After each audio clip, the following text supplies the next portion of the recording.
Haleluya, puji nama Tuhan. Sidang jemaat Tuhan yang diberkati oleh Tuhan Yesus Kristus, kembali bertemu kita semua dalam program GPDI VMM Menyapa. Puji nama Tuhan. Mari bersama-sama kita baca firman Tuhan yang terambil di dalam kitab 1 Korintus. 1 Korintus pasalnya yang ke-14 ayat yang ke-4.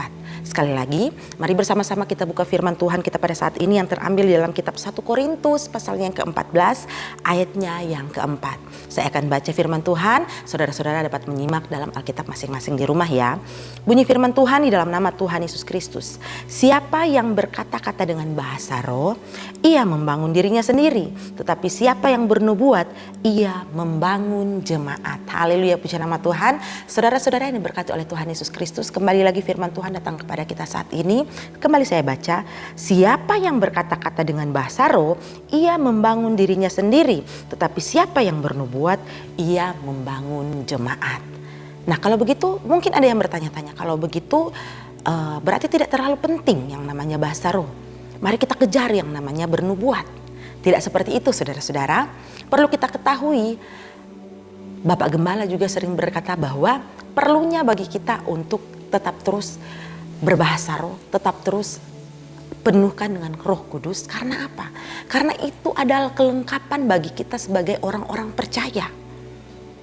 Bukan berarti bernubuat. Kalau kita lanjutkan membaca firman Tuhan ini, bernubuat adalah yang lebih berharga dan kalau yang berbahasa roh berarti tidak berharga. Tidak seperti itu, saudara-saudara.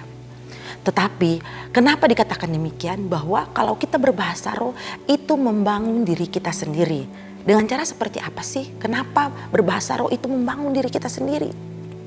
Terkadang kita sebagai manusia, kita mengalami persoalan, kita mengalami pergumulan-pergumulan hidup, saudara-saudara. Kalau kita datang kepada Tuhan, kalau kita berdoa, ataupun ketika kita datang di rumah Tuhan, kalau kita berdoa kepada Tuhan, terkadang kita tidak bisa berkata-kata lagi. Di dalam kitab Roma pasalnya yang ke-8 ayatnya yang ke-26 ya saudara-saudara, kalau kita boleh baca ya. Kitab Roma pasalnya yang ke-8 ayatnya yang ke-26, bunyi firman Tuhan. Demikian juga roh membantu kita dalam kelemahan kita, sebab kita tidak tahu bagaimana sebenarnya harus berdoa. Tetapi roh sendiri berdoa untuk kita kepada Allah dengan keluhan-keluhan yang tidak terucapkan. Jadi Roh Kudus ini membantu kita ketika kita datang kepada Tuhan dengan keluhan-keluhan, dengan masalah, dengan erangan di hadapan Tuhan. Roh Kudus membantu kita, saudara-saudara, sehingga apa? Kalau kita sudah dipenuhkan dengan Roh Kudus, maka dalam doa kita itu yang keluar hanyalah bahasa-bahasa roh yang tentunya membangun iman kita, membangun jiwa kita, saudara-saudara. Nah, lalu bagaimana ketika kita di gereja, saudara-saudara, ketika kita berdoa di gereja bersama-sama dengan jemaat, dan ketika kita berbahasa roh, tentu membangun diri kita. Nah, lebih baik lagi kalau ada yang bisa bernubuat untuk mengartikan arti-arti dari bahasa roh itu. Karena bahasa roh itu sangat-sangat rahasia. Kalau kita baca di dalam 1 Korintus tadi ya, pasal 14 ayatnya yang kedua, di ayatnya yang kedua dikatakan seperti ini.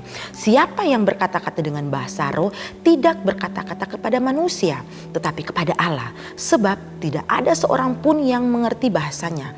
Oleh roh ia mengucapkan hal-hal yang rahasia. Jadi yang namanya berbahasa roh itu adalah hal-hal yang rahasia. Dia tidak berbicara kepada manusia, tetapi berbicara kepada Allah. Oleh sebab itu, saudara-saudara yang diberkati oleh Tuhan Yesus Kristus, saya mau mengajak kepada kita semua saat ini. Marilah kita mau kejar yang namanya berbahasa roh.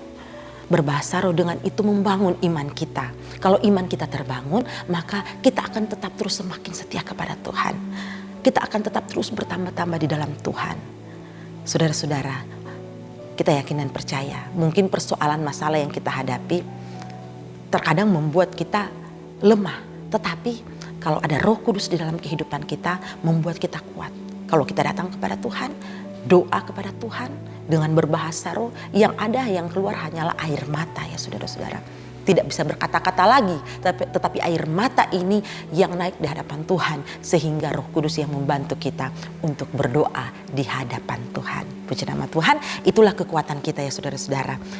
Roh Kudus, hadirat Tuhan adalah oksigen kita sebagai orang-orang percaya untuk bisa dekat dengan Tuhan. Haleluya, puji nama Tuhan. Demikian renungan firman Tuhan kita saat ini, saudara-saudara. Mari bersama-sama kita berdoa.